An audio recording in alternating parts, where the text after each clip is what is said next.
Hey, tonight we're diving into the real Wild West. Not the Hollywood version with its heroic cowboys and dramatic showdowns, but the gritty, dangerous reality where survival was never guaranteed. You might think you're tough enough to handle it, but trust me, there's a reason they called it wild. If you're enjoying these stories, I'd really appreciate a quick like or even a subscribe. It helps more than you know. I'm always curious where you all are listening from, so drop a comment with your location and what time it is there. Love seeing our little global community connect through these stories.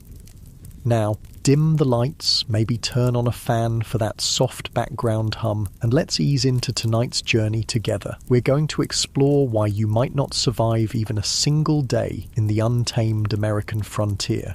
Congratulations, you've just woken up in the American Wild West of the 1870s. The good news, you're about to experience a legendary chapter of history firsthand. The bad news, your chances of survival just dropped dramatically.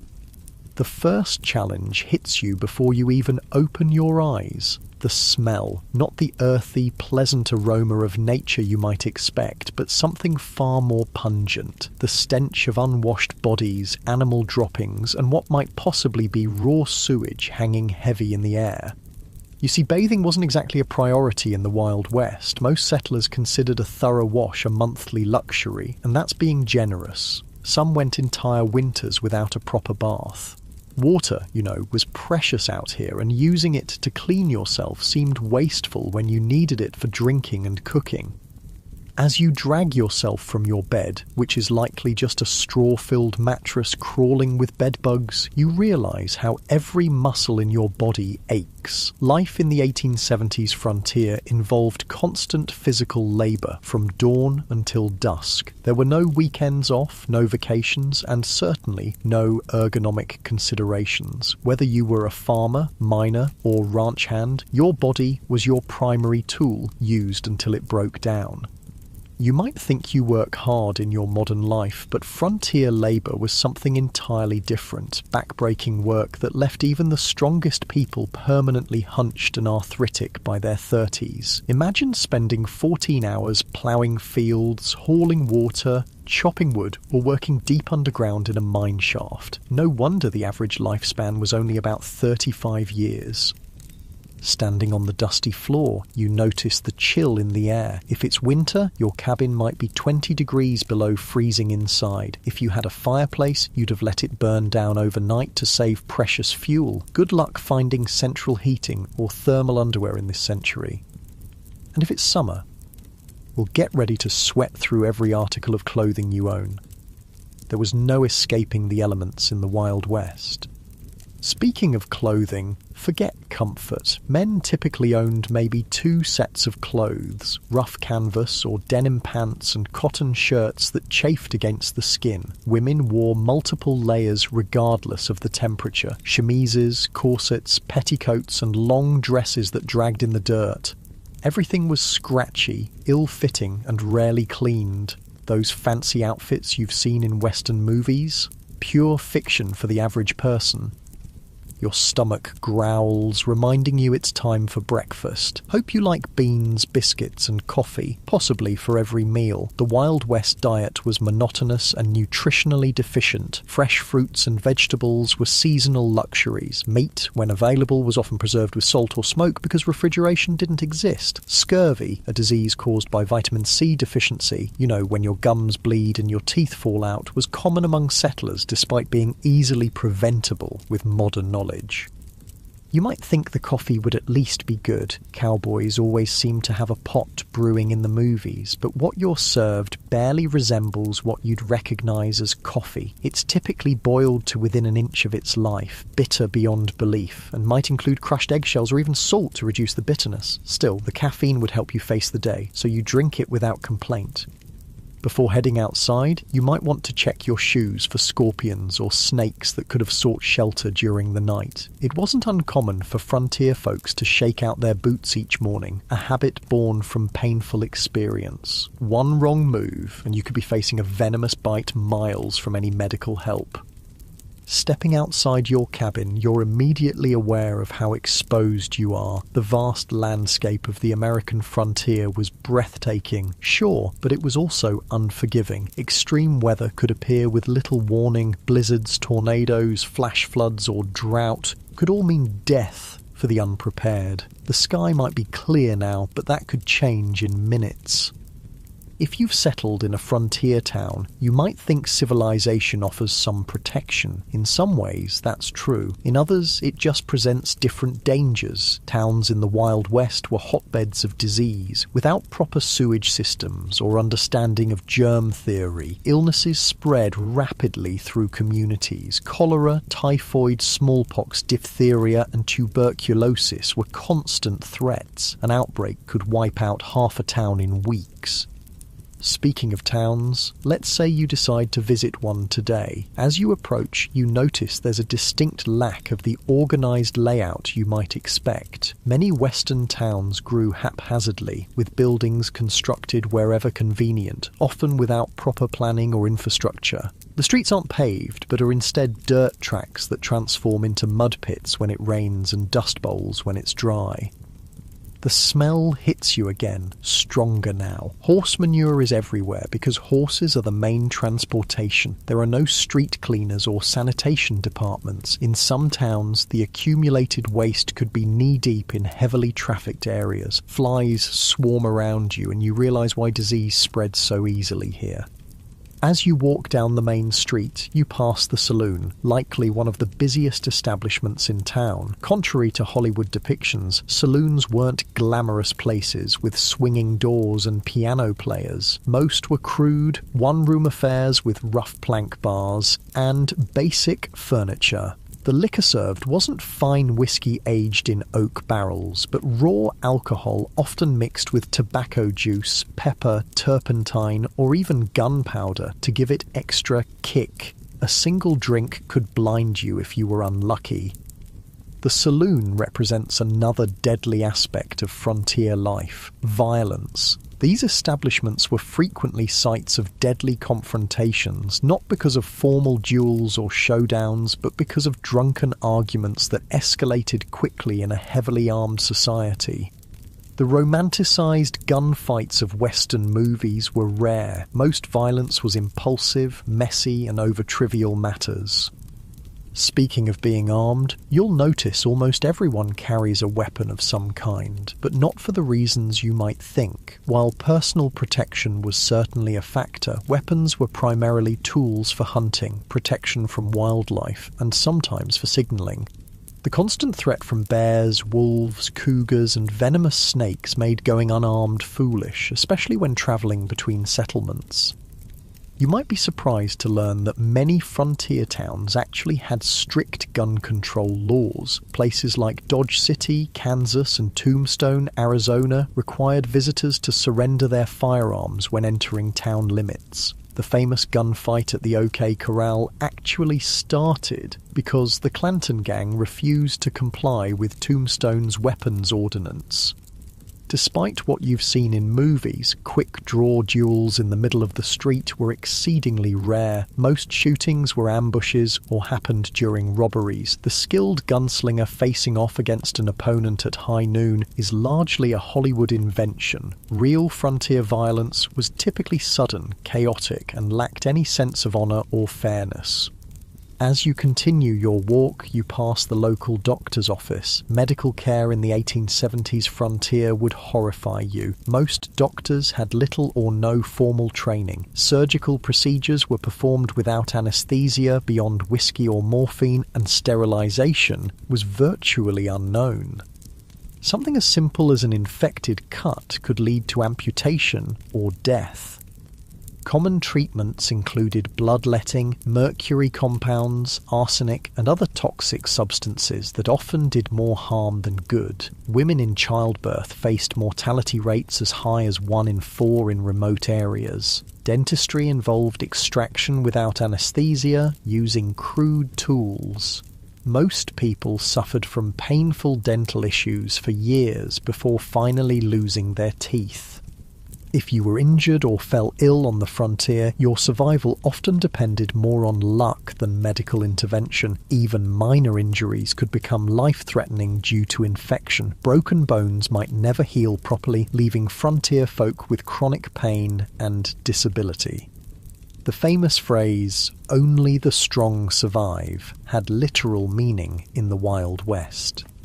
Your stomach growls again, and you realise it's time for lunch. You head to the local restaurant, which is likely just an extension of someone's home where meals are served for a fee. The food isn't any more varied than your breakfast. Meat is tough and often spoiled, despite heavy smoking or salting. Vegetables, if available, are overcooked to mush. Food safety standards don't exist, so dysentery and food poisoning are common occurrences. While eating, you overhear conversations about recent Indian attacks, outlaw gangs, or the danger of travelling alone, while Native American violence against settlers was far less common than portrayed in popular culture. In fact, settlers and the US military were far more likely to be the aggressors. The frontier was still a place of conflict. The systematic displacement of indigenous peoples created tensions that sometimes erupted into violence on both sides. As for outlaws, they were a genuine threat, particularly in remote areas. Law enforcement was sparse, with a single sheriff sometimes responsible for thousands of square miles. In many places, justice was handled through vigilante action rather than formal legal proceedings. Lynch mobs were common, and the concept of innocent until proven guilty often didn't apply. If you were accused of horse theft or cattle rustling, you might find yourself hanging from a tree before sunset, regardless of your actual guilt or innocence. After lunch, you decide to visit the local general store to stock up on supplies. The prices shock you. Basic necessities cost far more on the frontier than back east due to the difficulty and expense of transportation. A simple can of peaches might cost the equivalent of $20 in today's money. Many settlers spent most of their income on essential supplies with little left over for comfort or luxury. The store offers another glimpse into frontier reality, the isolation. Mail delivery was infrequent and unreliable. Newspapers might be weeks or months out of date. Information travelled slowly, and you might go years without news from family back east. Many settlers never saw their relatives again after moving west. The psychological toll of this isolation contributed to high rates of depression, alcoholism, and suicide among frontier populations. As the afternoon wears on, you notice dark clouds gathering on the horizon. Weather on the frontier wasn't just uncomfortable, it could be deadly. Without modern forecasting, storms arrived with little warning. Blizzards could strand travellers, leading to freezing deaths. Tornadoes destroyed entire communities with no emergency services to assist survivors. Flash floods washed away wagon trains. Droughts ruined crops and caused starvation.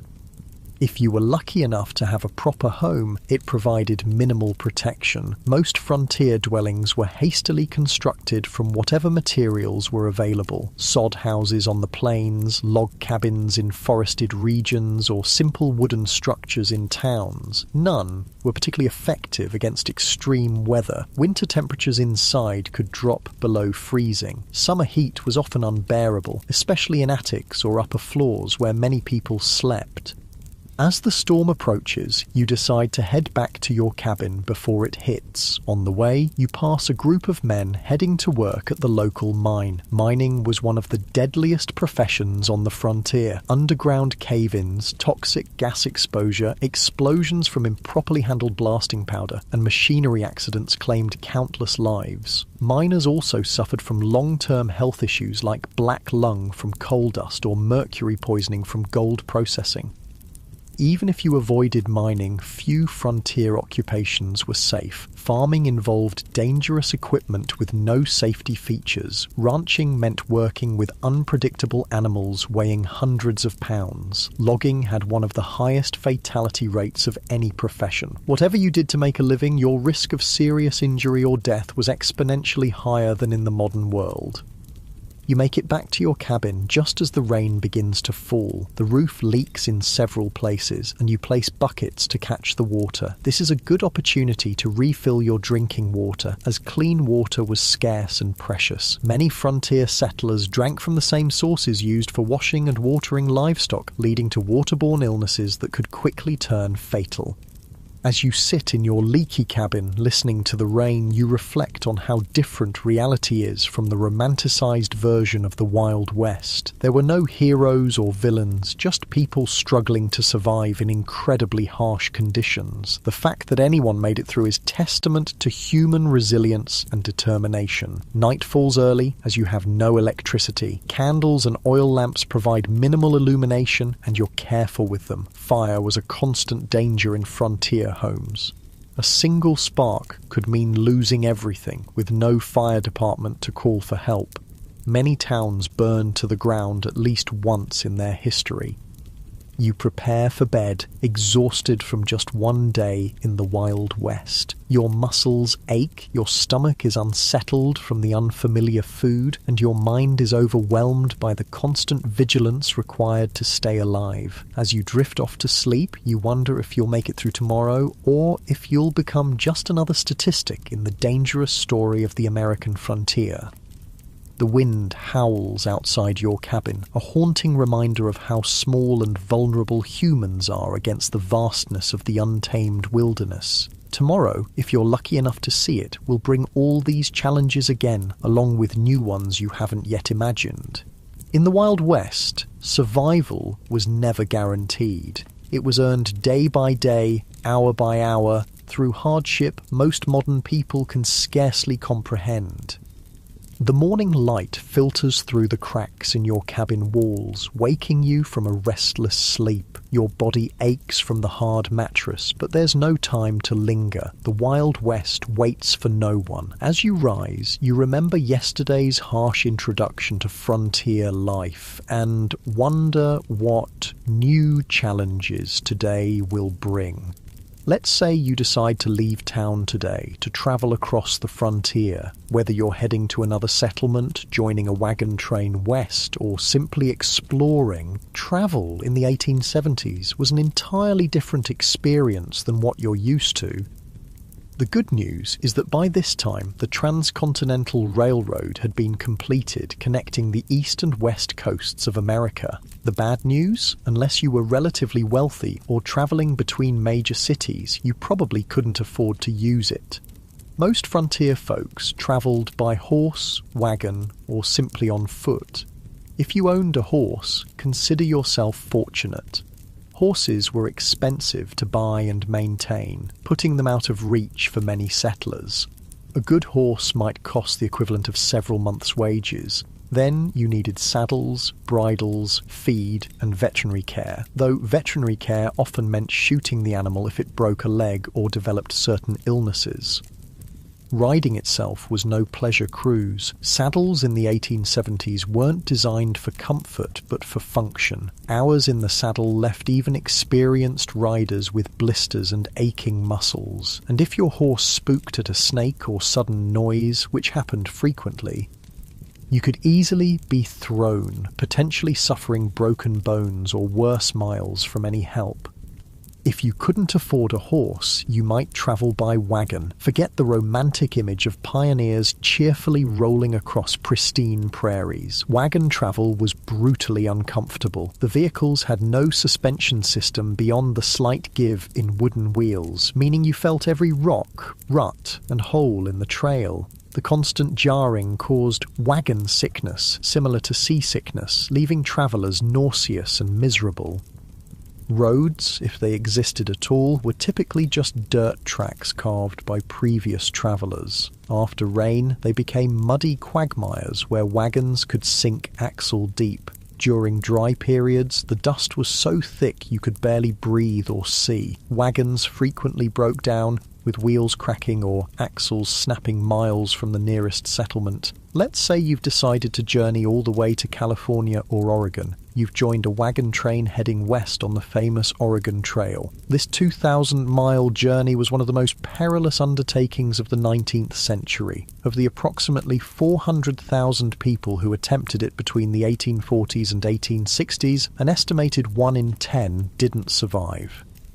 The Oregon Trail was sometimes called the nation's longest graveyard. Some historians estimate that an average of 10-15 people died for every mile of the trail. Think about that. A grave every 350 feet or so for 2,000 miles. The trail was lined with makeshift crosses and stone markers, many without names, as families were forced to bury loved ones and continue their journey.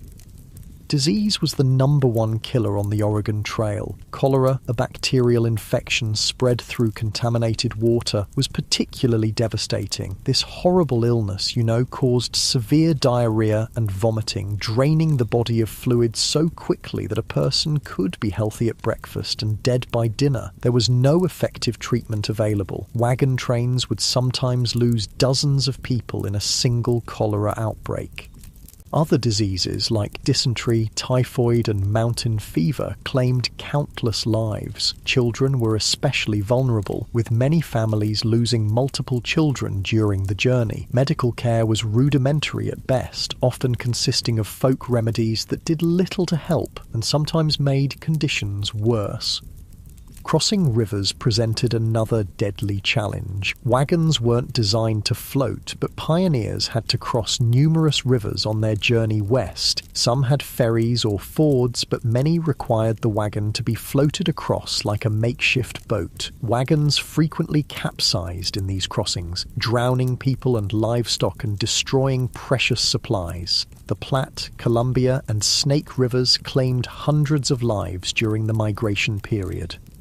Contrary to popular belief, attacks by Native Americans were relatively rare. Most tribes were actually helpful to migrants, offering supplies, guidance, and assistance with river crossings. The majority of violent deaths on the trail came from accidents, being crushed by wagon wheels, drowning, or being kicked by draft animals. Firearms accidents were shockingly common, as most travelers were inexperienced with weapons but carried them for hunting and protection. The psychological toll of the journey was immense. Families buried children, parents, and spouses along the way, then had to continue travelling immediately. There was no time for extended grief on the trail. Each day's delay meant less chance of crossing the mountains before winter snows made passes impassable. The constant stress, grief, and physical hardship led many travellers to mental breakdown. Suicide was not uncommon among trail migrants. If you somehow survived the journey to California or Oregon, your challenges weren't over. Many arrived at their destination having spent all their money and resources on the journey itself. Families often arrived destitute, malnourished, and ill, only to find that the promised land had its own harsh realities. But let's say you've decided not to travel that far. Perhaps you're heading to a nearby town or settlement instead. Even short journeys in the Wild West presented significant dangers. Travelers might encounter outlaws who saw lone riders or small groups as easy targets. While the frequency of stagecoach robberies was exaggerated in later fiction, they did occur regularly enough to be a legitimate concern.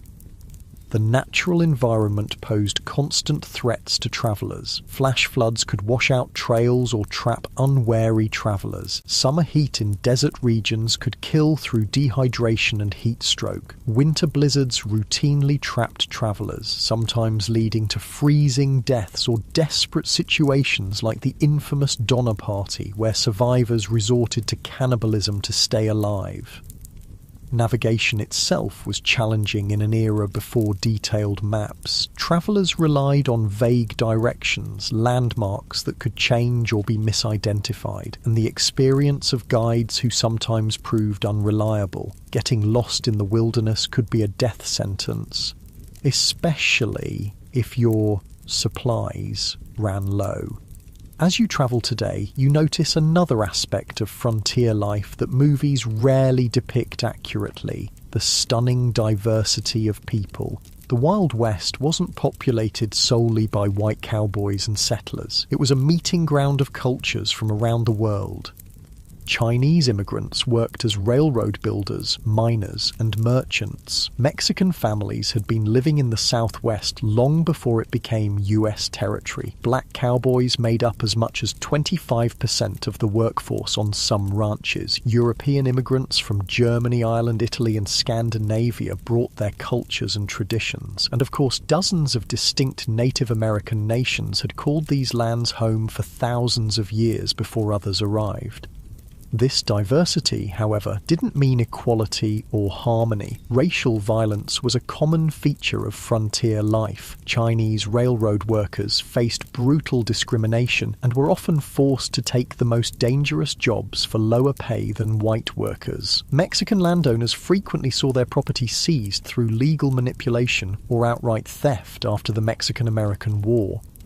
Black Americans who moved west hoping to escape Southern discrimination often found frontier racism just as entrenched, if different in form. Despite their crucial contributions to ranching, mining, and building frontier communities, they were frequently excluded from economic opportunities and social acceptance. For Native Americans, the expansion of white settlement was nothing short of catastrophic. The indigenous population of North America, once numbering perhaps 15 million people, had been reduced to fewer than 300,000 by 1900. Disease, warfare, forced relocation, and the deliberate destruction of their food sources, particularly the buffalo, decimated numerous tribes and nations.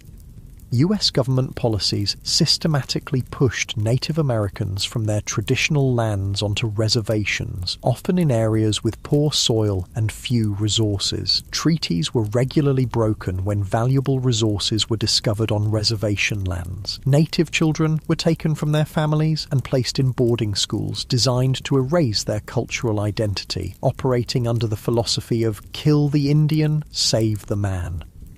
The romanticised cowboys versus Indians narratives of later films grossly misrepresented the complex interactions between settlers and indigenous peoples. Many native nations initially tried to accommodate newcomers and adapt to changing circumstances. Violence typically erupted after repeated treaty violations, encroachment on tribal lands, or deliberate provocations. As you continue your journey, you ponder another group whose experience differed markedly from Hollywood depictions: women on the frontier.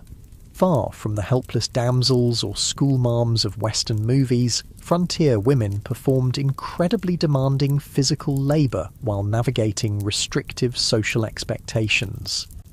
On homesteads and farms, women not only handled traditional domestic duties like cooking, cleaning, childcare, and making clothing, but also worked in the fields, tended livestock, and defended the home when necessary. Their workday typically started before dawn and ended well after dark, with few, if any, days of rest. A frontier woman might need to plough fields in the morning, deliver a neighbour's baby at midday, fight off predators threatening the livestock in the afternoon, and still prepare meals and care for her own children throughout. Many women became widows young due to the dangerous nature of frontier life and had to manage farms or businesses alone while raising children. Despite their essential contributions, women had few legal rights. In most territories and states, they couldn't vote, own property independently if married, or have custody of their children in the event of divorce. Domestic violence was considered a private matter, with little legal recourse available to victims. For unmarried women, options were severely limited. Teaching was one of the few respectable professions, though female teachers were paid significantly less than their male counterparts, and were often expected to resign upon marriage. Some women found economic independence through running boarding houses, working as nurses, or establishing millinery or dressmaking businesses. Then there were the soiled doves, prostitutes who worked in frontier brothels and saloons. While later mythology romanticised these women, the reality was typically grim. Many entered the profession out of economic desperation after being widowed or abandoned. Physical abuse, drug addiction, and venereal disease were common hazards of the work. Even those who managed to earn substantial money found themselves socially ostracised and unable to transition to more respectable positions. Some women did find greater freedom on the frontier than they might have back east. The shortage of women in Western territories gave them more marriage options and sometimes better treatment as communities competed to attract and keep female residents. A few territories like Wyoming and Utah granted women voting rights decades before the 19th Amendment, recognizing their essential contributions to frontier development. As the day wears on and you continue travelling, you might wonder about law enforcement in this supposedly lawless land. The reality was complex and varied widely by location. Major cities and towns typically had some form of organised law enforcement, but vast rural areas had minimal, if any, official protection. County sheriffs were elected officials responsible for maintaining order across sometimes enormous territories. A single sheriff might be the only law enforcement for thousands of square miles, making regular patrols impossible. They relied heavily on deputizing ordinary citizens during emergencies, creating posses to pursue criminals or respond to violence.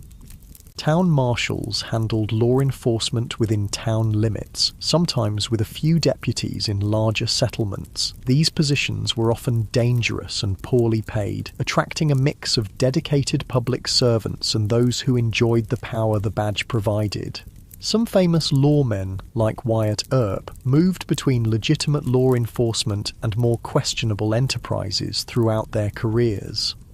Federal marshals had jurisdiction throughout territories and states but were few in number. They typically focused on major crimes like counterfeiting, mail robbery, or offences involving multiple jurisdictions. The legendary US Marshals of Western movies, single-handedly bringing law to lawless towns, were largely fictional creations. In many remote areas, justice was handled through informal community action rather than official legal processes. Vigilante groups formed to address perceived threats when formal law enforcement was absent or ineffective. Sometimes these groups maintained basic order, but they could easily become vehicles for prejudice, personal vendettas, or mob violence.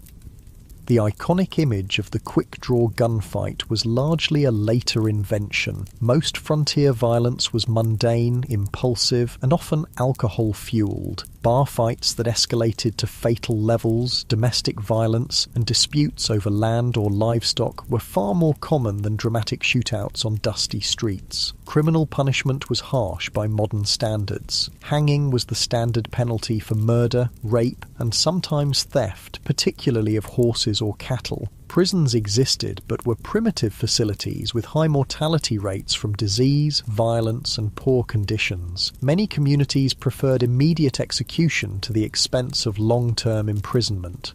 As evening approaches, you decide to seek shelter for the night. If you're lucky, you might find a town with a hotel or boarding house. Don't expect luxury. Frontier accommodations were basic at best. A typical hotel room would have a simple bed, possibly infested with bed bugs, a washstand with a pitcher and basin, and perhaps a chair. Bathroom facilities would be an outhouse in the back, shared by all guests. Privacy was minimal, with thin walls allowing you to hear your neighbours' every movement and conversation. In busier establishments, you might even share a bed with a stranger, a common practice to maximise capacity during busy periods. The sheets might not have been changed for previous guests, and lighting would be limited to candles or oil lamps. A night's lodging would cost between 25 cents and $1, depending on the establishment's quality and location. This represented a significant expense for many travellers, equivalent to several hours' wages for an average worker. Many chose to sleep in stables, barns, or simply under the stars to save money, despite the additional risks these options presented. If you were travelling through more remote areas, you'd likely camp for the night. This meant building a fire, assuming you could find enough fuel, preparing a meal from your limited supplies, and sleeping on the ground with minimal protection from the elements or wildlife. Indigenous peoples, experienced travellers, and military scouts had sophisticated techniques for safe camping, but the average settler often made dangerous mistakes. Proper fire management was literally a matter of life and death. A fire built too large could spark a prairie or forest fire that could consume thousands of acres in hours. One built too small might not provide enough warmth during cold nights, leading to hypothermia. Campfire cooking required skills most modern people lack, often resulting in meals that were simultaneously burnt and raw. As night falls fully and you prepare to sleep, the sounds of the frontier darkness surround you. Coyotes howl in the distance, unfamiliar birds call, the wind whispers through grass or trees. For people accustomed to modern light and noise pollution, the profound darkness and strange sounds of wilderness nights often triggered intense anxiety. Many travellers slept poorly on the frontier, not just because of physical discomfort, but from fear of the unknown dangers that might lurk in the darkness. Native attacks, though rare, often occurred at dawn when sleepers were at their most vulnerable. Predators like wolves, bears, and mountain lions might investigate camps looking for food. Venomous snakes and scorpions sought warm places to rest, sometimes including a sleeper's bedroll.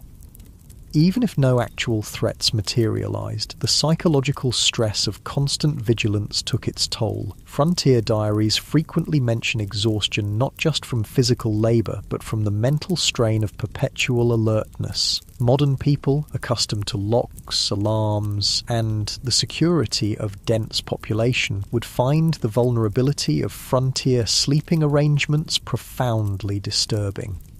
As you drift towards sleep, you reflect on the day's journey. Travel in the Wild West bears almost no resemblance to its sanitized, romanticized portrayal in later entertainment. It was grueling, dangerous, and uncomfortable beyond what most modern people could endure.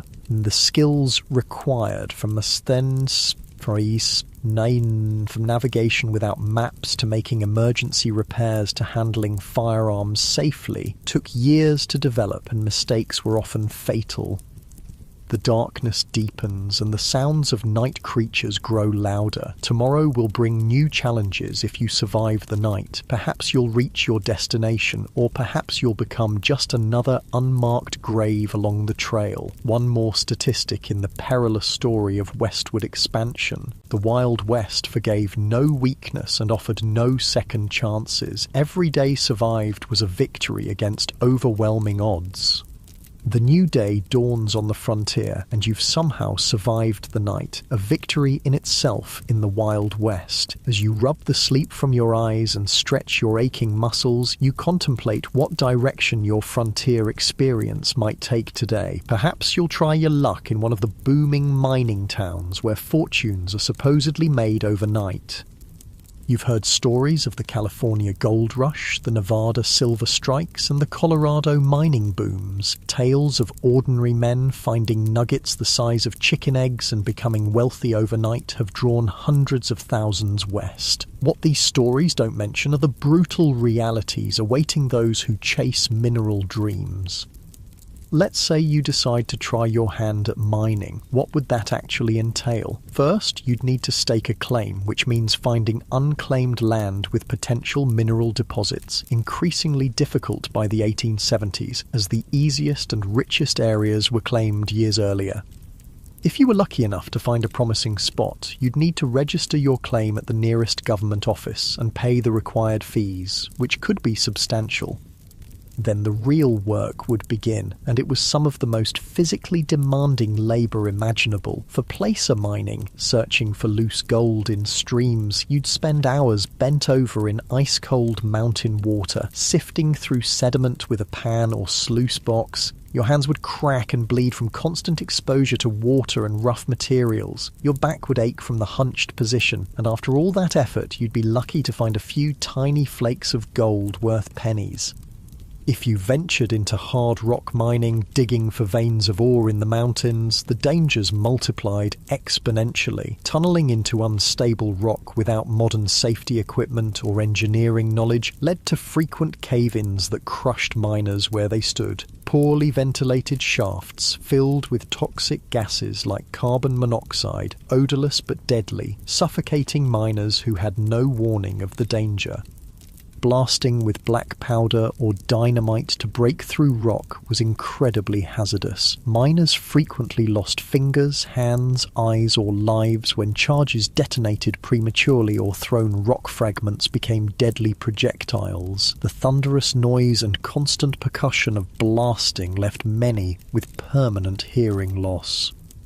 Even if you avoided immediate catastrophes, the long-term health effects were devastating. Miners constantly inhaled fine rock dust, leading to silicosis, a painful lung disease that slowly suffocated its victims. Mercury used in gold processing caused neurological damage, tremors, and mental deterioration. Those working in copper or lead mines absorbed toxic metals that accumulated in their bodies, causing chronic illness and early death.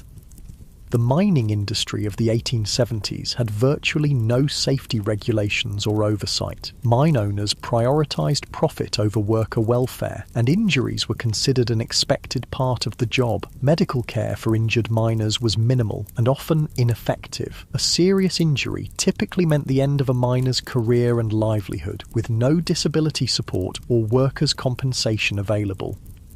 For all these risks and hardships, what was the likely reward? Despite the mythology of the lucky prospector, the vast majority of miners barely earned subsistence wages. By the 1870s, most worked for large mining companies rather than independently, earning $2 to $3 for a grueling 10 to 12-hour day.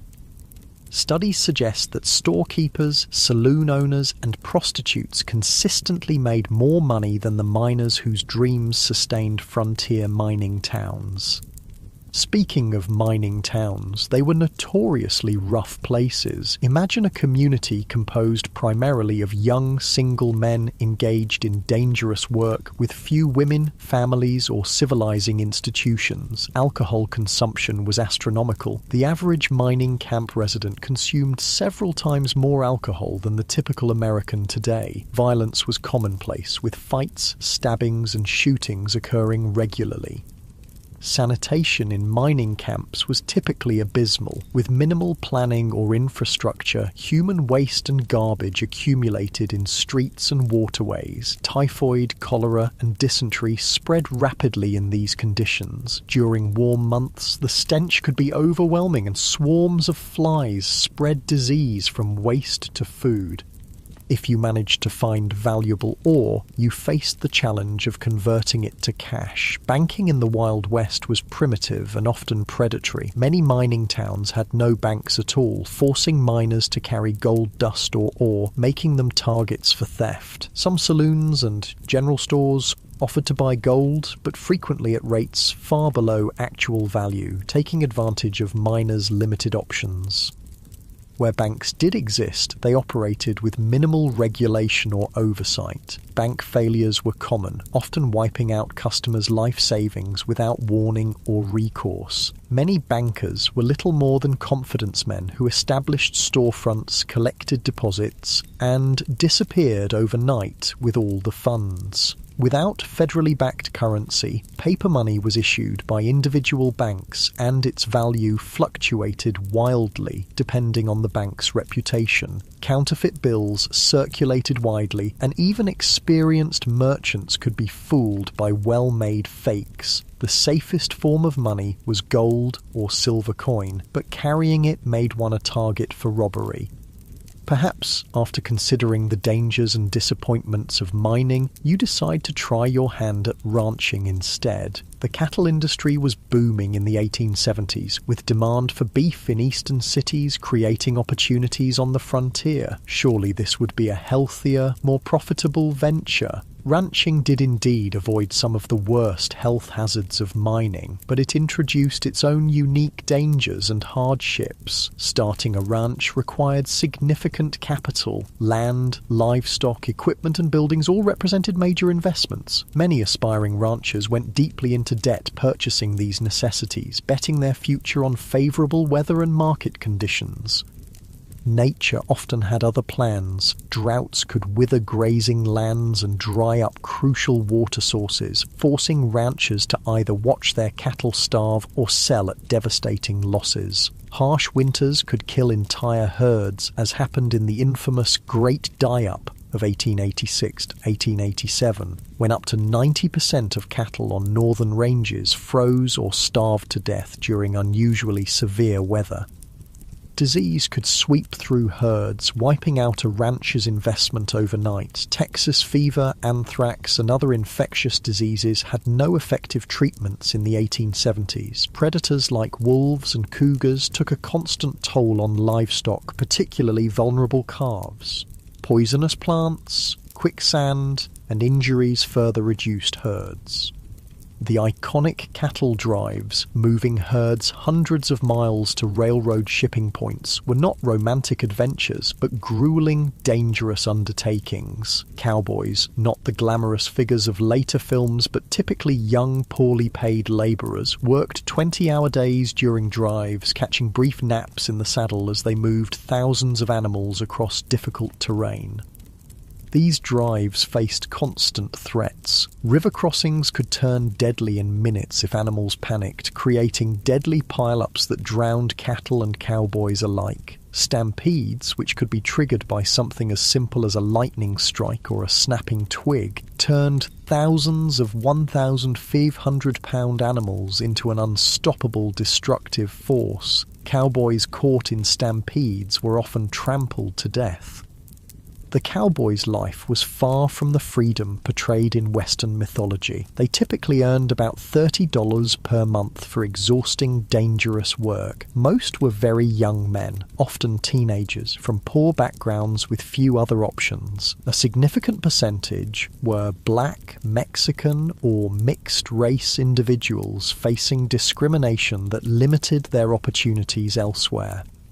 Their diet on the trail consisted mainly of beans, salt pork, and biscuits, with minimal fresh food. Medical care was limited to whatever the trail cook might know about folk remedies. Injuries, common in such dangerous work, often went untreated until they became life-threatening. Many cowboys died young from injuries, exposure, or violence. Perhaps ranching doesn't appeal after all. What about farming? Surely growing food, the most fundamental of human activities, would offer a more stable and less dangerous way of life on the frontier.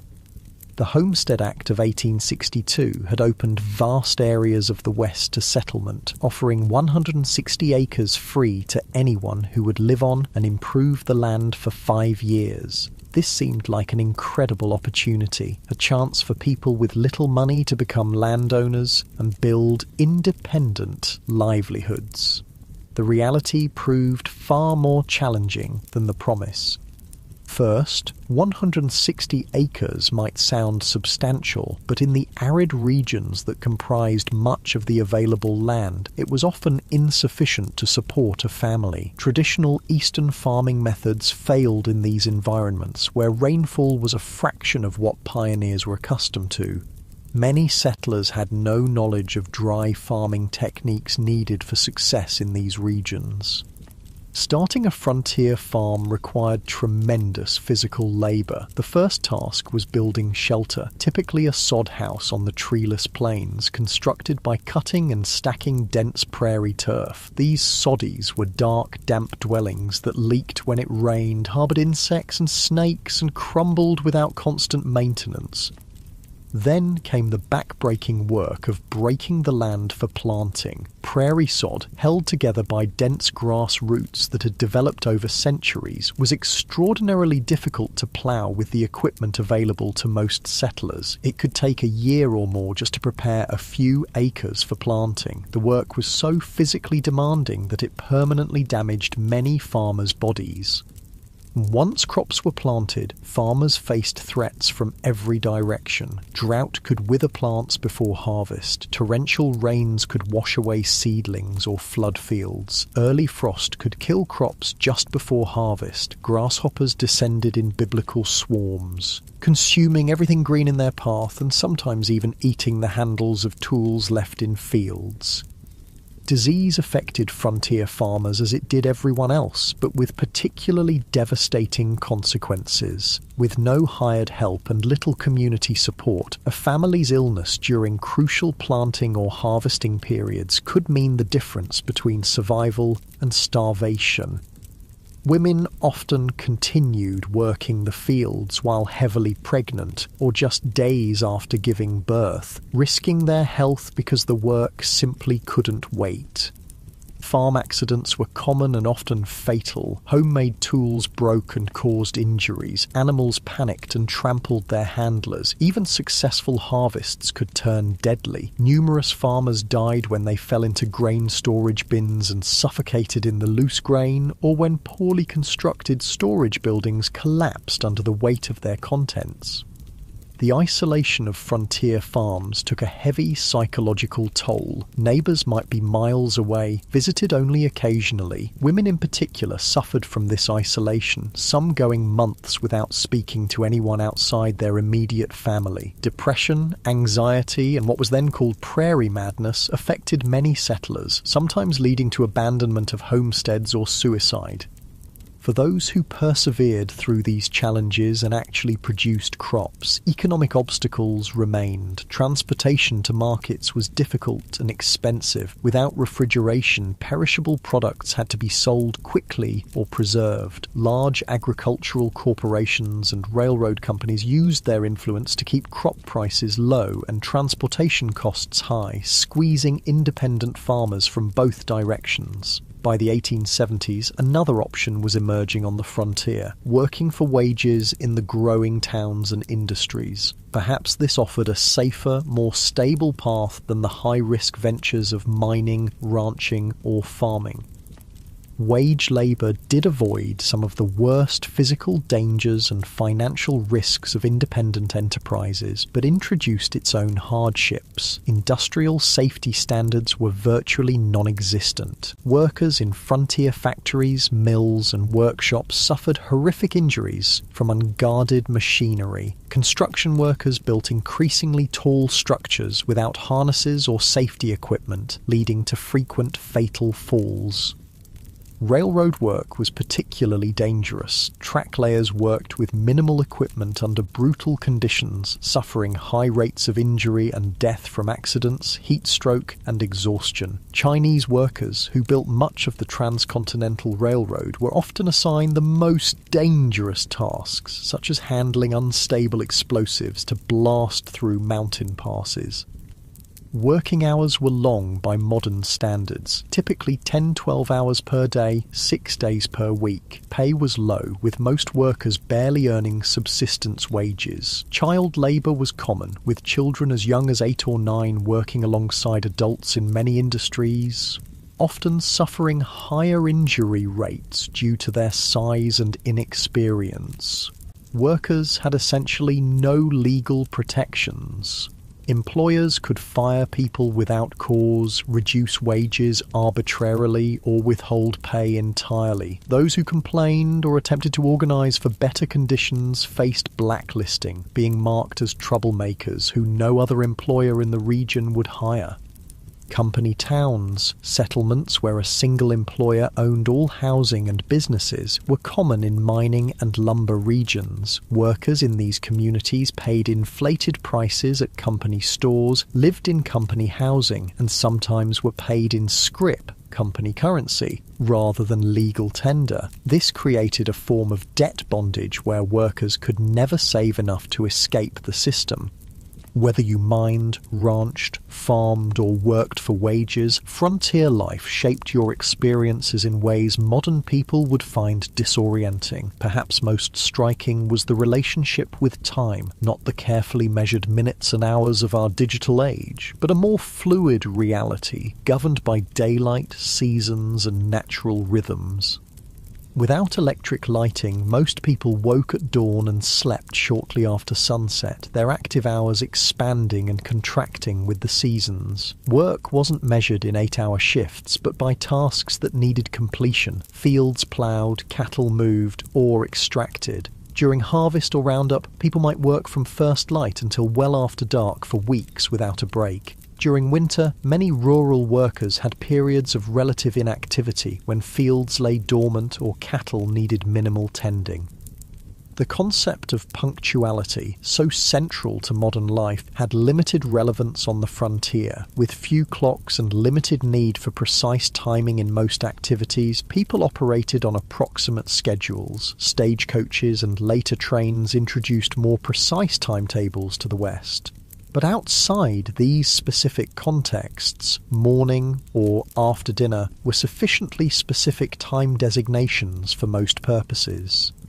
Entertainment and leisure looked nothing like their modern counterparts. After exhausting workdays, most frontier folks had little energy for complex activities. Conversation around the fire, storytelling, or simple card games were common evening pastimes. Music was popular when instruments and skilled players were available, with fiddles, harmonicas, and guitars providing accompaniment for social dances. Reading material was precious and often shared among entire communities. A single book might be read aloud to gatherings of neighbours or passed from family to family until it fell apart from use. Newspapers, when available, were read repeatedly, with every advertisement and notice scrutinised for information about the wider world. Organised sports existed, but in simpler forms than today. Baseball was gaining popularity, played with minimal equipment on makeshift fields. Horse racing, wrestling, and shooting competitions provided both entertainment and opportunities to demonstrate valuable skills. Children played games that required little or no equipment: tag, hide and seek, and variations of stickball that could be played with found objects. Holidays and community celebrations took on great importance as rare opportunities for socialising and recreation. 4th of July celebrations might draw people from miles around for picnics, speeches, games, and dancing. Harvest festivals marked the successful completion of the year's most critical work. Religious holidays provided both spiritual meaning and welcome breaks from routine. As the day draws to a close, you find yourself reflecting on the relentless challenges of frontier life. Every aspect required harder work, involved greater risk, and offered fewer comforts than its modern equivalent. The people who survived and sometimes thrived in these conditions possessed qualities that modern society rarely demands: extraordinary physical endurance, practical skills applicable to countless emergencies, and psychological resilience in the face of constant hardship and loss. The darkness gathers once more, and with it comes a silence profound enough to hear your own heartbeat. No car engines, no air conditioners, no electronic hums, just the whisper of wind, the chorus of insects, and the occasional call of night birds. This profound quiet, so alien to modern ears, was the soundtrack of frontier nights, sometimes comforting, sometimes unsettling in its emptiness. As you drift towards sleep, you wonder if you would have had what it took to survive here, not just for a day or a week, but for years and decades. The people who shaped the American West, for better and worse, were not the idealized heroes of later fiction, but complex individuals facing extraordinary challenges with the limited resources and knowledge of their time. Their story, stripped of romanticism, is one of human endurance against conditions that would break many of us today.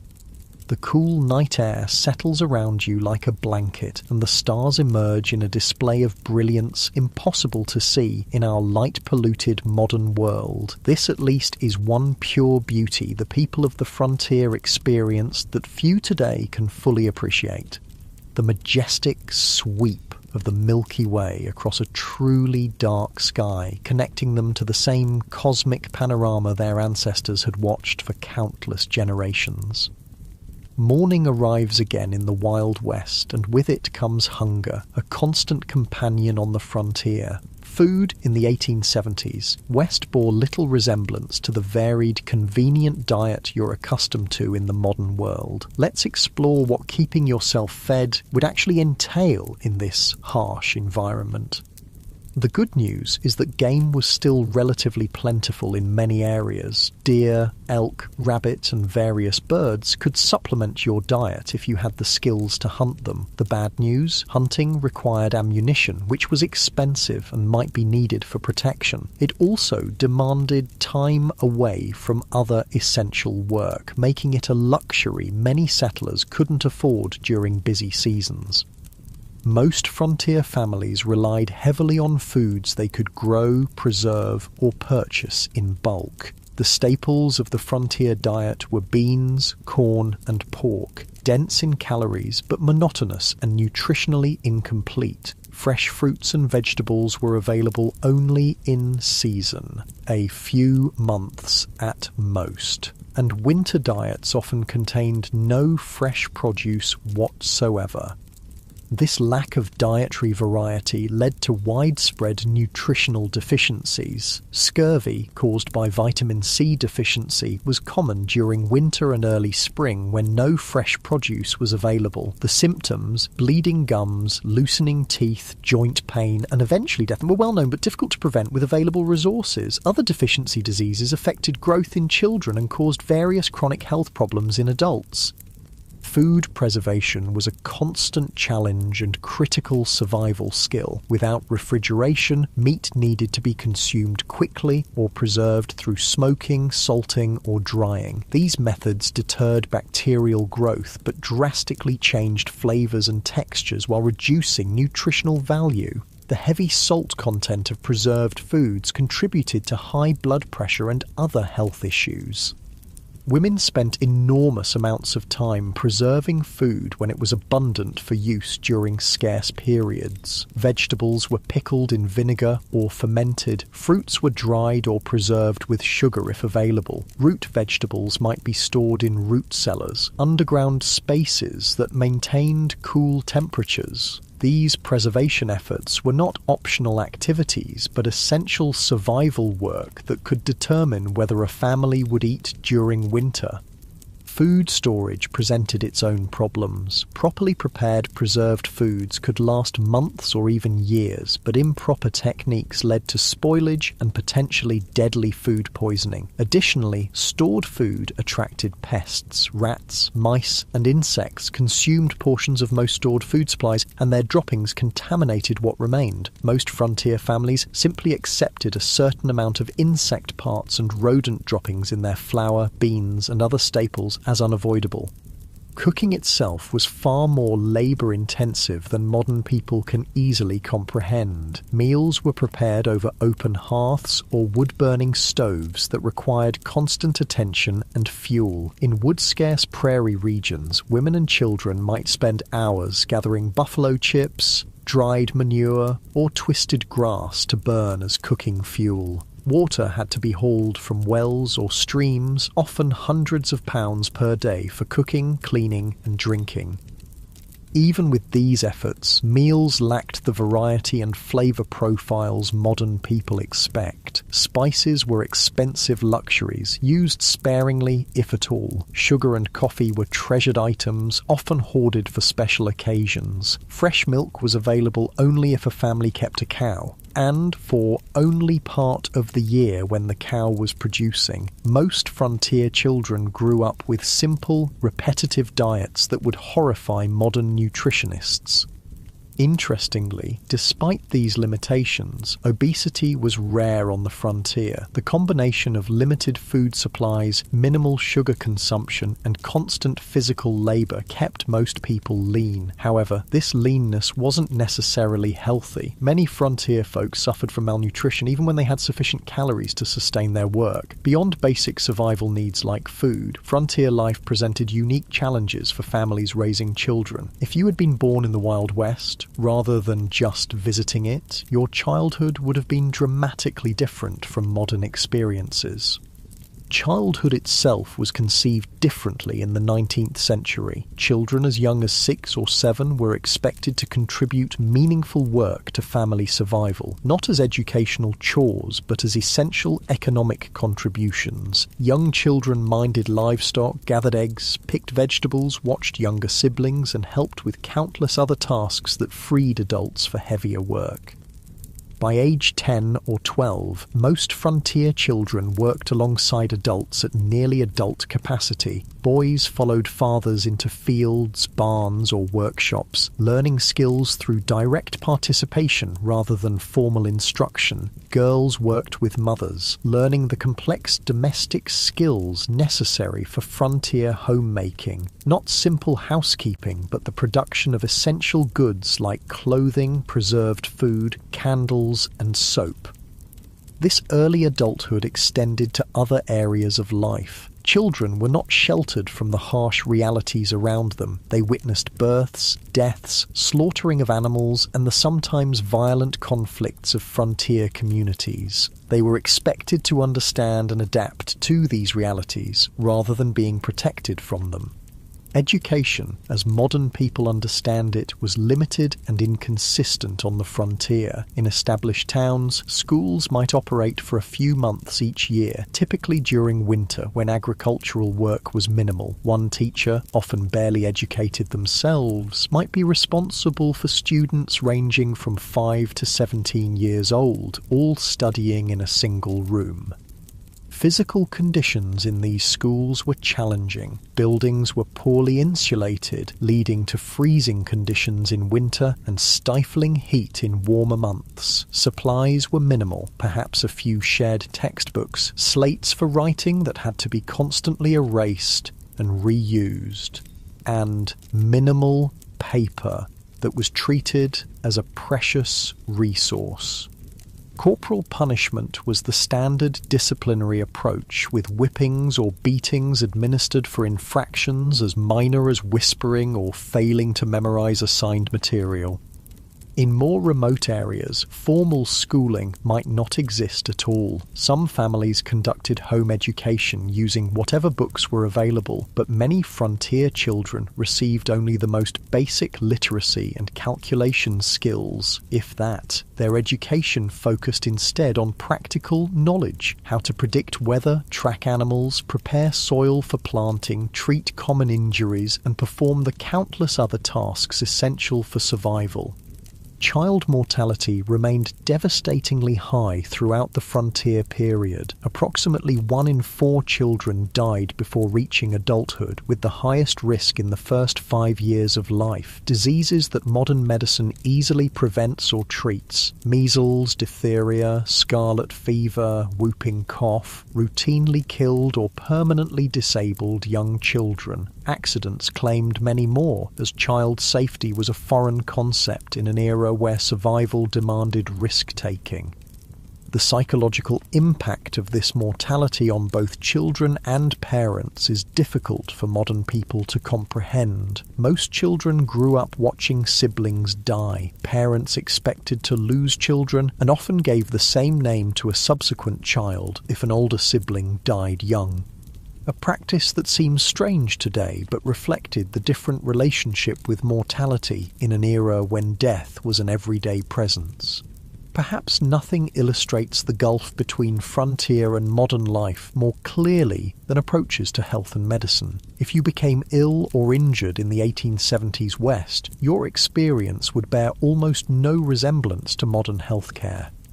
The first difference would be the absence of professional medical care in most situations. Doctors were scarce, with many communities having none at all. Those who did practice on the frontier often had minimal training, perhaps a brief apprenticeship or a few months at a medical college. Their knowledge reflected medical science of the era, which still relied heavily on theories like humoral balance that had more in common with medieval medicine than modern practice. Without access to professional care, most health issues were addressed through home remedies and folk medicine. Every community had people, usually women, known for their healing skills, drawing on traditions brought from various cultures. Some of these treatments, particularly herbal remedies, had genuine medicinal properties, but many were ineffective or actively harmful. Common medical treatments of the era included bloodletting, which weakened already ill patients, purgatives that caused severe diarrhea, supposedly to expel bad humours, and poultices of various substances applied to wounds, some of which introduced infection rather than preventing it. Laudanum, a tincture of opium, was widely used for pain, leading to addiction in many cases. Mercury compounds were prescribed for numerous conditions despite their toxicity. Even when treatments had some validity, impure medications caused problems. Without pharmaceutical regulations or standardization, commercially sold medicines varied wildly in potency and often contained dangerous contaminants. Many patent medicines marketed as cure-alls contained primarily alcohol, providing temporary relief through intoxication rather than addressing underlying conditions. Surgery in frontier conditions was particularly horrific. Without effective anesthesia, beyond alcohol, whiskey or opium, patients endured excruciating pain during procedures. Sterilization was unknown or inconsistently practiced, leading to rampant post-surgical infections. Amputation was the standard treatment for serious limb injuries, performed with saws and knives that might be wiped clean but never properly sterilized.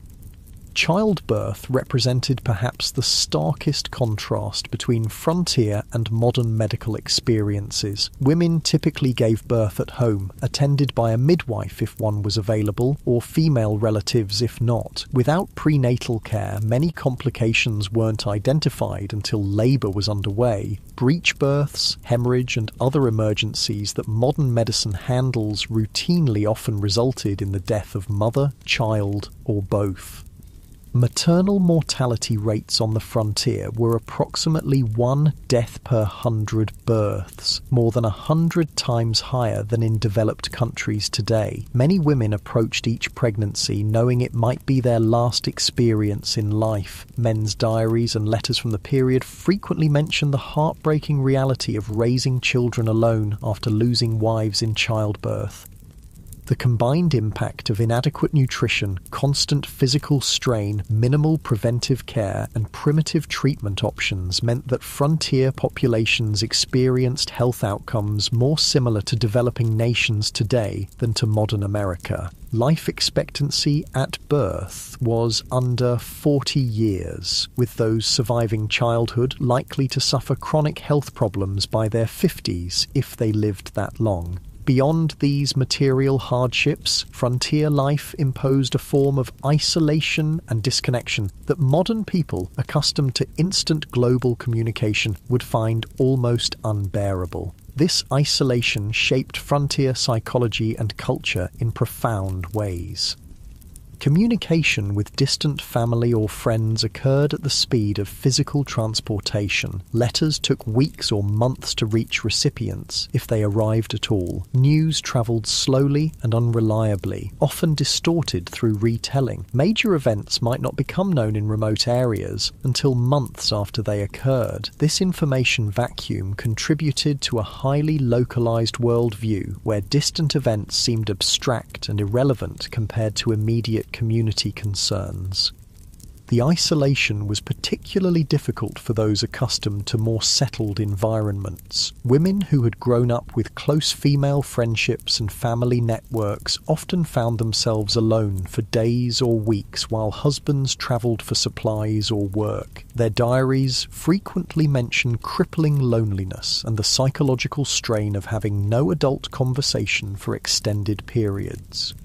This isolation sometimes led to what contemporary accounts called prairie madness, severe depression, anxiety, and occasionally psychosis triggered by the combination of isolation, constant work, and environmental hardships. Some affected individuals became violent toward family members or committed suicide. Others simply abandoned their homesteads and returned east, unable to endure the psychological pressure of frontier life. Even in established communities, social connections were limited by practical constraints. Visiting neighbours might require travelling several miles each way, a significant undertaking when time was precious and transportation limited to walking or horseback. Formal social gatherings were infrequent, typically centred around church services, seasonal celebrations, or community work events like barn raisings or harvest festivals. Churches played a crucial role in frontier communities beyond their spiritual function. They served as social hubs, educational centres, and mutual aid societies. Even those with limited religious conviction often participated in church activities for the community connection they provided. Religious leaders, ministers, priests, or lay preachers frequently took on roles far beyond religious guidance, serving as teachers, dispute mediators, and community organisers. The establishment of community institutions marked important milestones in frontier development. Building a school, church, or meeting hall represented a commitment to permanent settlement rather than temporary exploitation. These institutions helped transform mining camps or trading posts into towns with collective identities and shared futures. The creation of local governments, rudimentary as they often were, similarly marked transitions from frontier chaos to established community. Frontier communities also developed distinctive forms of mutual aid and collective action necessary for survival in harsh conditions. Barn raisings and house raisings allowed families to complete large construction projects impossible for individual households. Harvest teams moved from farm to farm, ensuring crops were gathered before weather could destroy them. Spontaneous search parties formed when children went missing. These cooperative traditions reflected the practical reality that no individual or family could survive the frontier entirely through self-reliance. This community interdependence existed alongside the individualism that later became mythologized in frontier narratives. Both elements were necessary responses to frontier conditions: self-reliance for daily survival, community cooperation for challenges beyond individual capacity. The tension between these values shaped frontier culture and continues to influence American attitudes toward government, community, and individual responsibility. As another day in the Wild West draws to a close, you find yourself contemplating the mental and emotional resilience required to endure such conditions year after year. The people who populated the American frontier weren't superhuman. They suffered, struggled, and sometimes broke under the relentless pressure of their environment. But many adapted and persevered, developing skills and perspectives that allowed them to find meaning and even joy amid hardship. The darkness settles around you once more, bringing with it the profound silence of the pre-industrial night. The day's experiences have given you a glimpse into a world both familiar and utterly alien, a world where survival required constant vigilance, where comfort was rare and luxury almost non-existent, where death was an everyday companion rather than a distant stranger. As sleep approaches, you wonder about the people who chose this life or had it thrust upon them by circumstance. What drove them west? What sustained them through blizzards, droughts, illness, and loss? What would they think of the world their struggles helped create? A world of abundance and security beyond anything they could have imagined, built on foundations they laid through exhausting labour and countless sacrifices. The questions follow you into dreams filled with endless prairies, towering mountains, and the faces of those who tamed the Wild West, not through romantic gunfights, but through the quiet heroism of daily persistence against overwhelming odds. Their story, stripped of Hollywood glamour and frontier mythology, stands as a testament to human adaptability and the extraordinary courage of ordinary people facing extraordinary challenges. Dawn breaks on what will be your final day in the Wild West. As the golden light spills across the landscape, you take a moment to appreciate the raw beauty that drew so many westward despite the dangers and hardships. The frontier was a place of stunning natural grandeur. Vast prairies rippling like oceans, mountains scraping the sky, canyons plunging into the earth's depths. This beauty, at least, wasn't a Hollywood invention. But even this relationship with the natural world differed profoundly from modern environmental perspectives. The frontier mentality viewed nature primarily as a resource to be conquered and exploited rather than preserved or protected. Timber was cut without consideration for regeneration. Game was hunted to the edge of extinction in many regions. Streams were diverted, polluted, or destroyed for mining operations with no thought for downstream consequences. The near extinction of the American bison, buffalo, stands as perhaps the starkest example of this exploitative approach. In the 1700s, an estimated 30-60 million bison roamed North America. By 1884, fewer than 1,000 remained. This devastation wasn't simply the result of hunting for food or hides, though that played a part. It was also deliberate policy, encouraged by the US government as a way to deprive Plains Indian tribes of their primary resource, forcing them onto reservations. General Philip Sheridan, a key military leader in the Plains Indian Wars, reportedly stated, "Let them kill, skin, and sell until the buffalo is exterminated. It is the only way to bring lasting peace and allow civilization to advance." Whether or not he actually spoke these exact words, they accurately reflect government policy of the era. The destruction of the buffalo herds was environmental warfare designed to break indigenous resistance by eliminating their way of life. For Native American nations across the West, the expansion of white settlement represented an apocalypse, not just physical displacement, but the collapse of economic systems, spiritual practices, and cultural identities tied to specific landscapes and resources. While early interactions sometimes involved trade and cooperation, by the 1870s most indigenous groups faced stark choices: confinement on reservations, continued resistance against overwhelming odds, or cultural assimilation.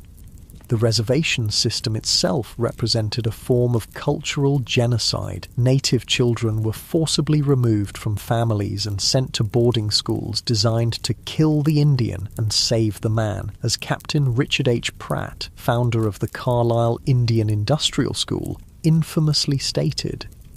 These children had their hair cut short, were forbidden from speaking their languages, practicing their religions, or maintaining their cultural identities. The intergenerational trauma from these policies continues to affect Native communities today. Armed resistance against American expansion almost invariably ended in defeat, though some groups maintained independence longer than others. The Battle of the Little Bighorn in 1876, where combined Lakota, Northern Cheyenne, and Arapaho forces defeated Lieutenant Colonel George Armstrong Custer's 7th Cavalry, represented one of the last major indigenous victories. The subsequent military campaigns against these tribes were marked by increasing brutality, including attacks on villages and the killing of women and children. The tragedy of this cultural collision was heightened by the fact that many native nations had sophisticated agricultural systems, complex governance structures, and rich cultural traditions that could have offered valuable knowledge to European settlers. The different approaches to land use and ownership created fundamental misunderstandings. Many native groups couldn't conceive of owning land any more than one could own the air or stars, making treaty negotiations over territory fundamentally problematic from the start. These cultural conflicts extended beyond native white relations. The West was extraordinarily diverse, with communities from around the world bringing different languages, religions, customs, and approaches to frontier life. This diversity was both a strength, introducing varied skills and perspectives, and a source of tension in communities struggling with scarce resources and limited infrastructure.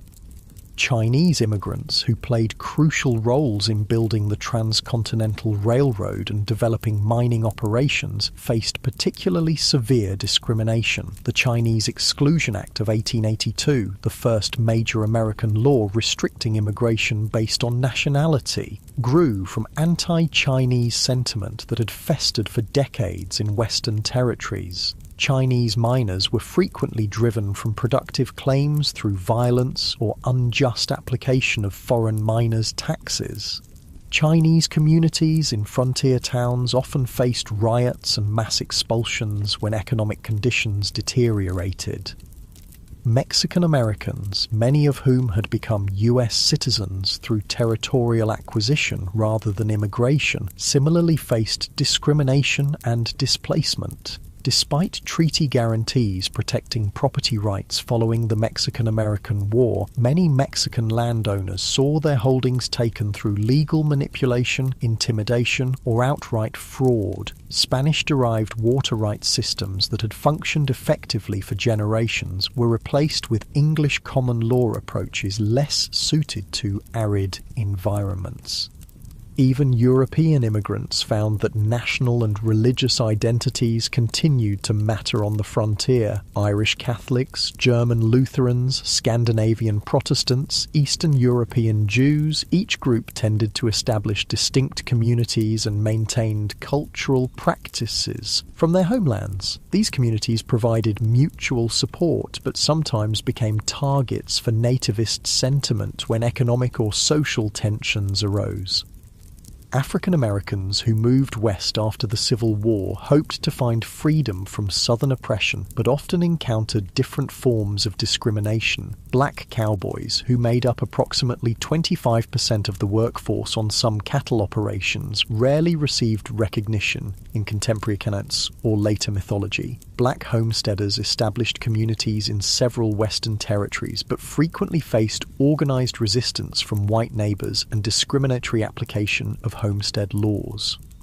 The collision of these diverse groups, each with their own values, practices, and expectations, created frontier communities far more complex and conflict-ridden than later romantic depictions would suggest. The melting pot metaphor popularized in later American mythology obscured both the persistent cultural distinctiveness of various groups and the power imbalances that determined whose cultures would be preserved and whose would be suppressed.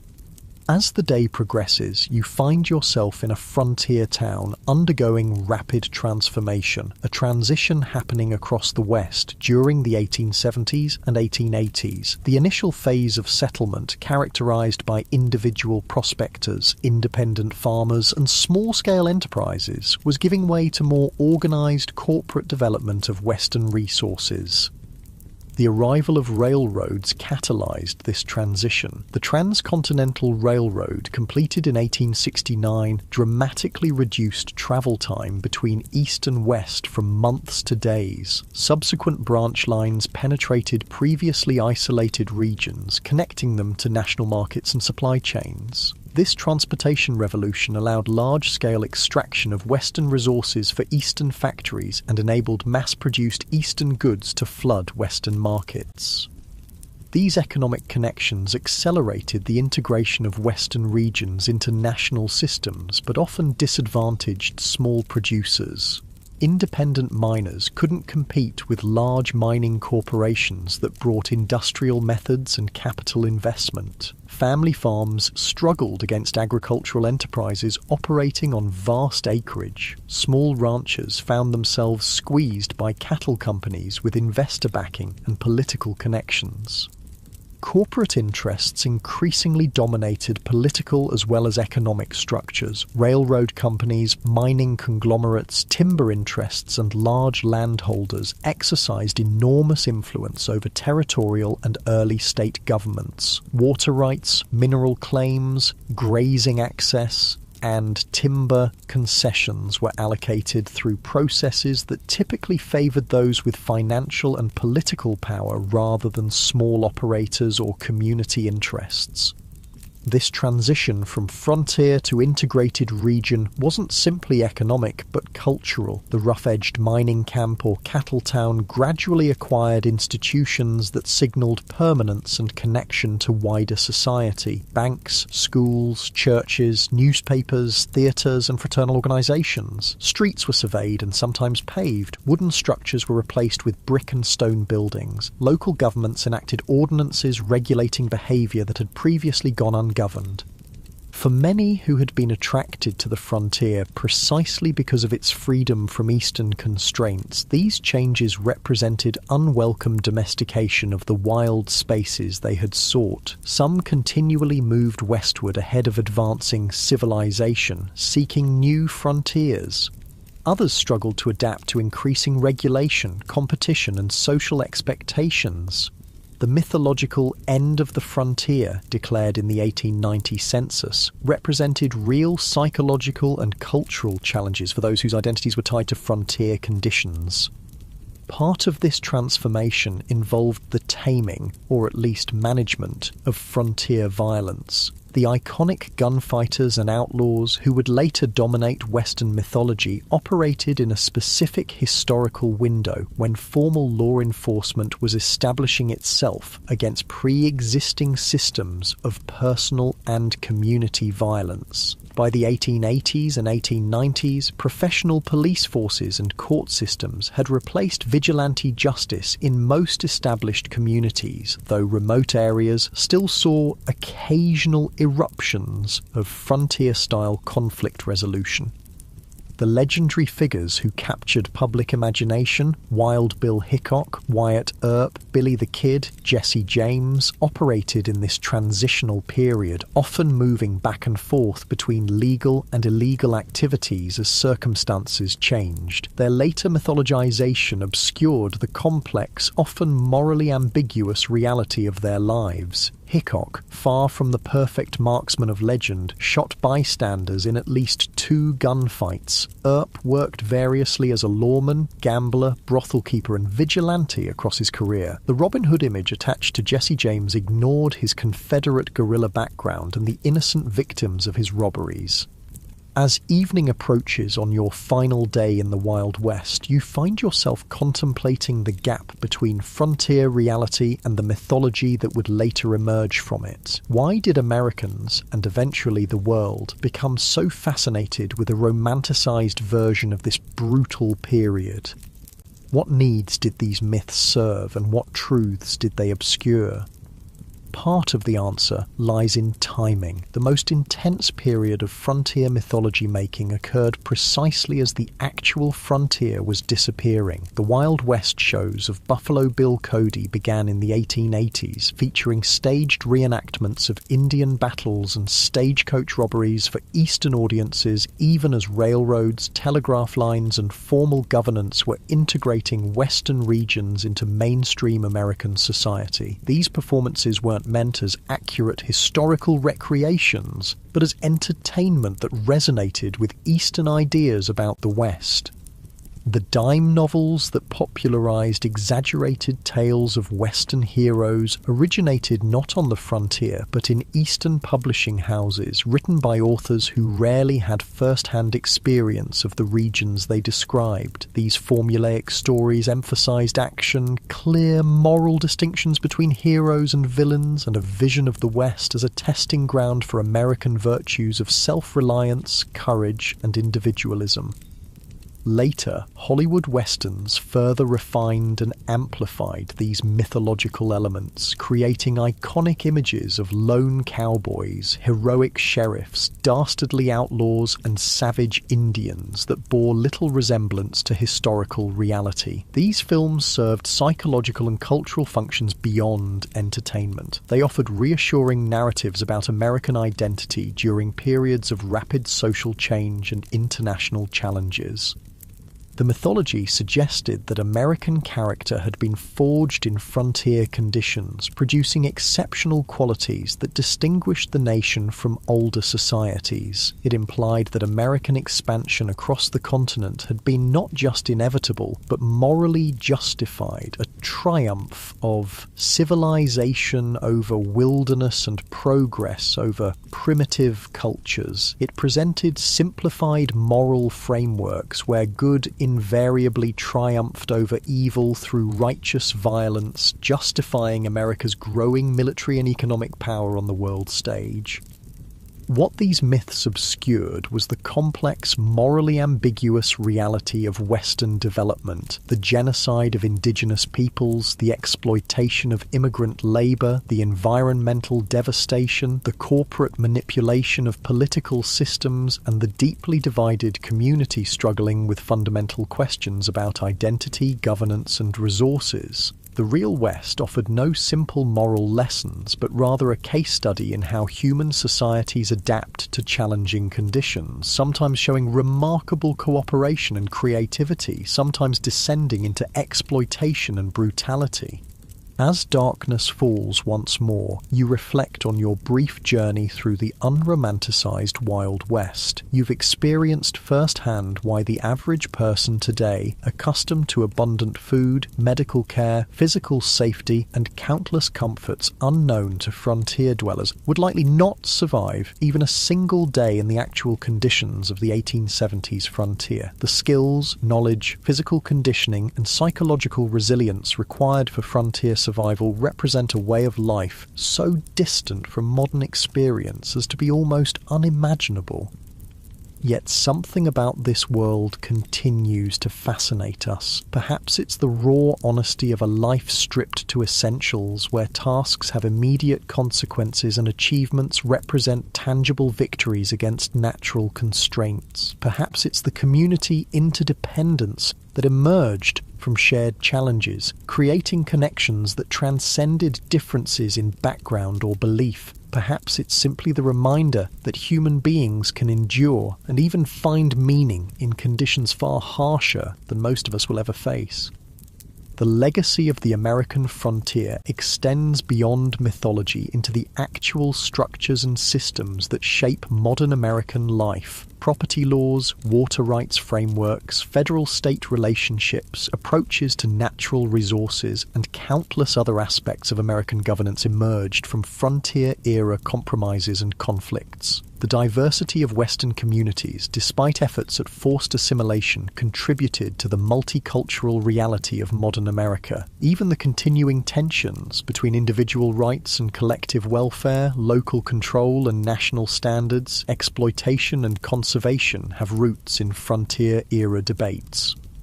For indigenous peoples, the frontier era represents not a glorious chapter in national expansion, but the devastation of ancient lifeways and the beginning of a long struggle for cultural survival and sovereignty that continues today. Their perspective reminds us that the simple triumphalist narrative of Western settlement ignores the complex civilizations that already existed and the incalculable knowledge lost through their disruption.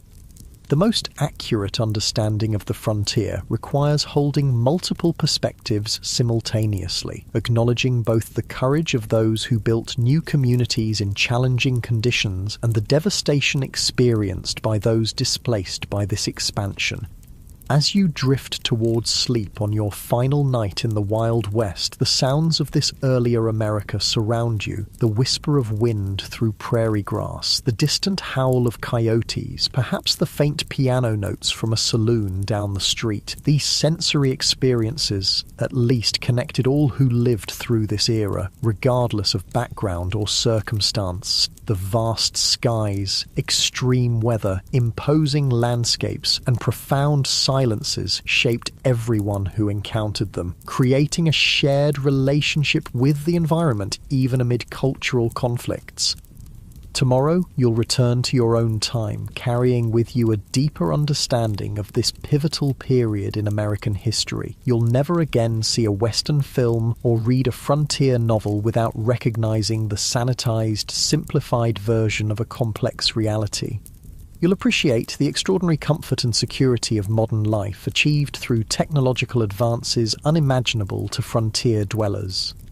You might find yourself more aware of the skills and knowledge lost in the transition to our specialized, technology-dependent society, the practical self-sufficiency that allowed frontier people to build, repair, grow, preserve, and create what they needed with minimal outside support. Most importantly, you'll understand that the real story of the American West isn't found in gunfights and gold strikes, but in the daily struggles of ordinary people, men, women, and children of diverse backgrounds, who faced extraordinary challenges with the limited resources available to them. Their story, without Hollywood embellishment, contains enough genuine courage, tragedy, innovation, conflict, cooperation, cruelty, and kindness to fill countless histories. Their legacy lives in the communities they established, the environmental changes they initiated, the cultural patterns they created, and the myths that grew from their experiences. The real Wild West disappeared long ago, transformed by technology, population growth, economic integration, and environmental change into the modern American West of cities, suburbs, highways, and managed landscapes. Yet echoes of frontier experience persist in regional identities, local traditions, land use patterns, and governance structures. The memory of this formative period continues to influence how Americans understand themselves and their nation's development, even as scholars and communities work to replace simplistic mythology with more accurate, inclusive understandings of this complex history. As you finally surrender to sleep, the boundary between past and present seems to blur. The challenges faced by frontier communities, adapting to environmental constraints, managing scarce resources, building functional communities among diverse populations, balancing individual freedom with collective needs, remain relevant in new forms today.